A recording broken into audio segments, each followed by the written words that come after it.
नमस्कार। प्रस्तुत है आज का चिंतन। किसी एक प्रयत्न से कोई निश्चित सफलता मिल ही जाए यह आवश्यक नहीं। सफलता के लिए कभी कभी प्रयत्नों की परंपरा लगा देनी होती है। परिश्रम एवं पुरुषार्थ के रूप में उसका उतना मूल्य चुका ही देना होता है जितना चुकाना उसके लिए अनिवार्य है। एक बार असफलता का सामना हो जाने पर किसी को असफल मान लेना उसके साथ अन्याय करने के समान है। संसार में लिंकन जैसे हजारों व्यक्ति हुए हैं जिन्होंने सैकड़ों बार असफल होकर भी अंत में अभीष्ट सफलता का वर्ण कर ही लिया। सच्चा पुरुषार्थी वास्तव में वही है जो बार बार असफलता को देखकर भी अपने प्रयत्न में शिथिलता न आने दे और हर असफलता के बाद एक नए उत्साह से सफलता के लिए निरंतर उद्योग करता रहे। जो पत्थर एक आघात से नहीं टूटता उसे बार बार के आघात से तोड़ा जा सकता है। अखंड ज्योति, अगस्त 1988, पृष्ठ 47। सत्कर्म दिखाने के लिए ही न हो, उनके प्रति हमारी गहन निष्ठा भी होनी चाहिए। ईश्वर के प्रति जितना अधिक विश्वास होगा उतना ही अधिक सत्कर्मों में प्रीत बनी रहेगी। जब भी कभी उसे भूल जाते हैं तभी दुष्कर्म बन पड़ते हैं। ईश्वर के प्रति प्रगाढ़ आस्था रखेंगे, कभी कठिन से कठिन परिस्थितियों में भी सत्कर्म और कर्तव्य पालन से विचलित न होंगे। प्रलोभन में वही फंसते हैं जिनका ईश्वर विश्वास डगमगाता रहता है, पर जिसने चिंतन मनन और विचार द्वारा हृदय आत्मा से ईश्वरीय स्थिति को स्वीकार कर लिया है, उसे भूलकर भी कोई ऐसा कार्य न होगा जिससे किसी को कष्ट पहुँचे। कर्म की प्रेरणा मनुष्य को प्रायः इच्छाओं आकांक्षाओं से मिलती है। जैसे कामनाएं करते हैं वैसे ही कर्म भी वैसे ही बन पड़ते हैं।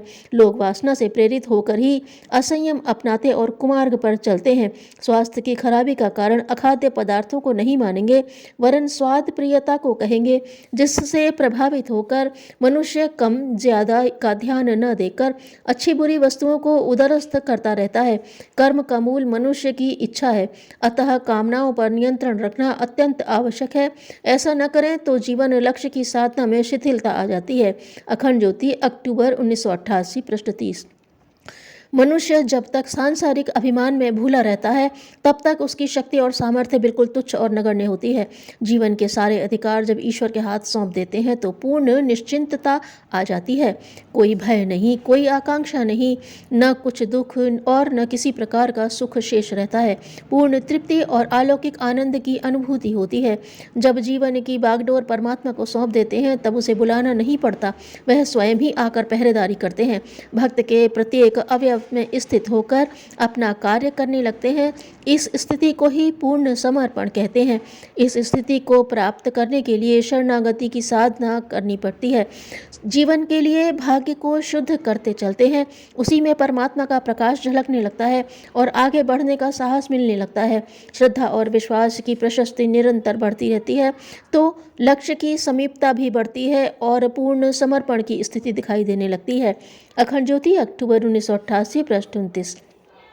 जीवन में सफलता की आकांक्षा रखने वालों को चाहिए कि सामयिक असफलता को एक चुनौती की भांति स्वीकार करें और अपनी सृजन शक्ति के बल पर असफलता को की पोषक निराशा को पास न फटकने दें। जिसने निराशा से दूर रहकर असफलता को सफलता में बदल देने का संकल्प लेकर अपने उद्योग को और अधिक बढ़ा देने का दृढ़ निश्चय किया होता है, उससे मानो दूर तक अपनी मंजिल का मार्ग स्पष्ट और निरापद बना लिया होता है। अखंड ज्योति, अगस्त 1988, पृष्ठ 47। जो व्यक्ति अपने जीवन को शुभ कर्म द्वारा सार्थक नहीं बनाता उसका जन्म लेना व्यर्थ है। धन्यवाद।